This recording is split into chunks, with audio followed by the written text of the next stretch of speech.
এটা হচ্ছে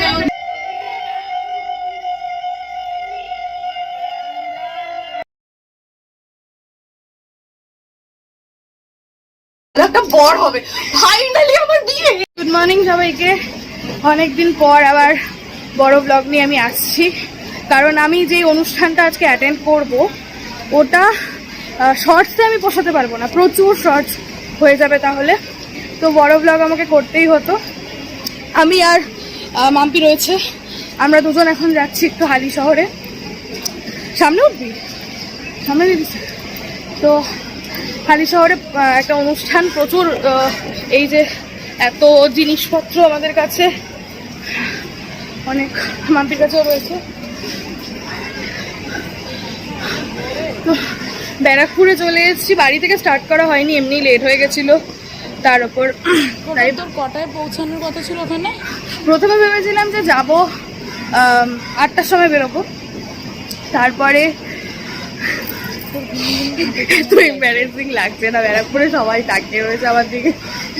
ছেড়ে দে, করিস না, এতই লজ্জা লাগছে না।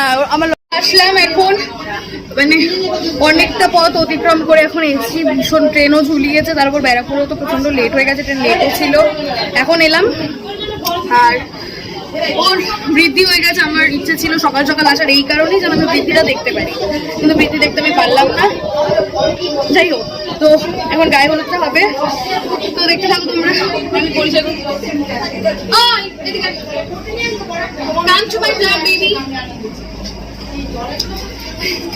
এই আমাদের কোণে ক্যামেরায় চলে আসছে। তোমার ভালো লাগছে ওকে দেখে? হ্যাঁ, তোমার অনুভূতিটা আজকে কেমন বলো? এটা হচ্ছে আমার ইয়ে বাবু রয়েছে, একসাথে এসছি আমরা। যাই হোক, এই যে এটা হচ্ছে ওর এটা ওর দাদার ছেলে জুডো। আমার বিয়ে ভাই, আমার বিয়ে, আমার বিয়ে। আমি আজকে আমার আমি 4 বছর ধরে বয়ফ্রেন্ড খুঁজে যাচ্ছি, ভালো বয়ফ্রেন্ড হবে, যে ভালো একটা বর হবে। ফাইনালি আমার বিয়ে। আজকে আমার বিয়ে।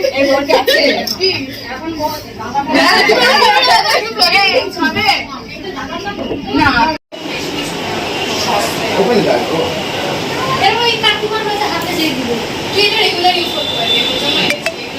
হয়েও গেছে ভাই, দেখেছি 24 ঘন্টা টাইট হবে।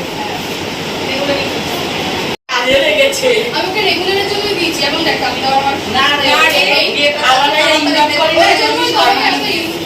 আমি নিলাম করিও না, এখন আমি কাজ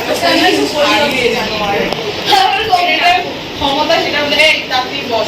তো এখন আমরা এত মানে ব্যস্ত ছিলাম, ব্যস্ত বলতে আসার পরে তো ওকে রেডি করাতে হয়েছে, তারপর মাম্পি রেডি করা ছিল, আমি হেল্প করছিলাম, আর বেশি হেল্প করিনি। যাই হোক, আর আজকের মেকআপ আর্টিস্ট মাম্পি নিজেই, ঠিক আছে, আমি বলে দিই আগে থেকে, রাত্রেবেলা ওই সাজাবে। আর তারপর আসার পরে আর সময় পাইনি আমি ভিডিও করার। সৌভিকটা চলে এসছে এখানে, আবার ওরা নিচে গেছিলো ফটোশ্যুট করতে, ততক্ষণ আমি আর মাম্পি রেডি হয়ে গেছিলাম। এখন গায়ে হলুদের অনুষ্ঠানটা হবে, তো চলো দেখতে থাকো।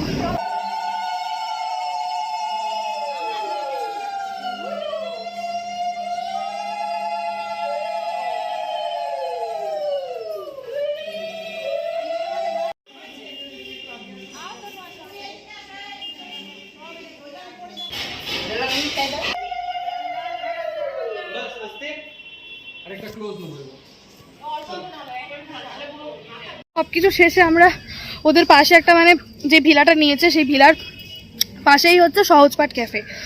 ক্যাফের পাশে এত সুন্দর একটা লোকেশন, যেখানটায় শর্মিলা নিজেও শ্যুট করেছে। আমরা তারপর ওকে সব নিয়মকানুন করিয়ে দেওয়ার পর এখানটা আসলাম শ্যুট করতে। এক সৌভিক আরেক সৌভিককে ওখানে তুলে দিচ্ছে ছবি, মানে সৌভিক ডাকে সৌভিক ছবি তুলে দিচ্ছে, কারণ সৌভিকদা এতক্ষণ আমাদের সবার ছবি তুলেছে। তো এখান থেকে তারপর যাব, মাম্পির অবস্থা দেখো, এখান থেকে সবাই যাব, গিয়ে খাবো, তারপর আবার শর্মিলাকে মাম্পি ধরবে, ওর যেহেতু গোধূলি লগ্নে বিয়ে, তো ওকে সাজাবে, তারপর আমরা নিজেরা সাজবো। তো চলো দেখতে থাকো। এমনি এখন বাজে 3টে, তাহলে লেট হয়ে যাবে, ওকে 6টার মধ্যে এনি হাউ রেডি করতে হবে। তো আমরা খেয়ে নিই, খেতে থাকবো। সৌভিক আছে, সৌভিক যাও, এই যাওয়ার খেলা। খেয়ে দিয়ে আসলাম এখন নিচে, ওই যে ওখানে সৌভিকটা শুয়ে পড়েছে, টায়ার্ড হয়ে গেছে বলে, আর এই যে ইনি এখানে, ইনিও টায়ার্ড হয়ে গেছে, পাঞ্জাবি খুলে ফেলেছে, শুতে পারছে না, জায়গা কম তো, বোধহয় শোবে। দুটোই রুম নিয়েছে, ওখানে তাও রয়েছে ওদের কেউ, আর আমরা যেহেতু এখানে শর্মিলা রেডি হচ্ছে, এই জন্য আমরা এই ঘরটাকে দখলই করে নিয়েছি বলা যেতে পারে। আর ওই যে ওইদিকে শর্মিলা ওকে সাজানো শুরু করে দিয়েছে। এখানে বৌদি, বৌদি একটু হাই করে দাও। এটা বৌদি, শর্মিলা দাদার বউ, আর এটা হচ্ছে শর্মিলার দাদার ছেলে স্যাম্পল, ছোট সুদীপ। হাতে আবার এই লিখেছে ওর প্রেমিকার নাম। আর ওকে বারবার করে ফোন করছে ওর পর, মানে আমার বিয়েতে আমার পর আমাকে ফোন করবে কিনা জানি না, করবি? আমার পর ও কিন্তু করবে না আমার বিয়েতে আমাকে একবার করে ফোন। আসলে আমাদের তো অনেক কিছু হয়ে যাবে, ওর তো হয় হয় প্রথম প্রথম তো, প্রথম প্রথম তো একটু একটু হয়।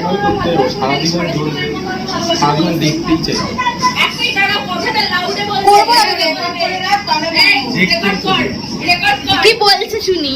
তুমি আমাকে কি এই প্রথম প্রথম এরকম ভালোবাসবে নাকি সারা জীবনই ভালোবাসবে এরকম? কোশ্চেনটা আমি করছি, বলো। জনতা করছে, জনতা জনতা করছে, পুরো দুনিয়ার জনতা। তুমি আগে সত্যি করে বলো, তুমি কি আমাকে শুধুমাত্র এখন প্রথম প্রথম ভালোবাসবে না সারা জীবন এরকম সেম ভালোবাসবে?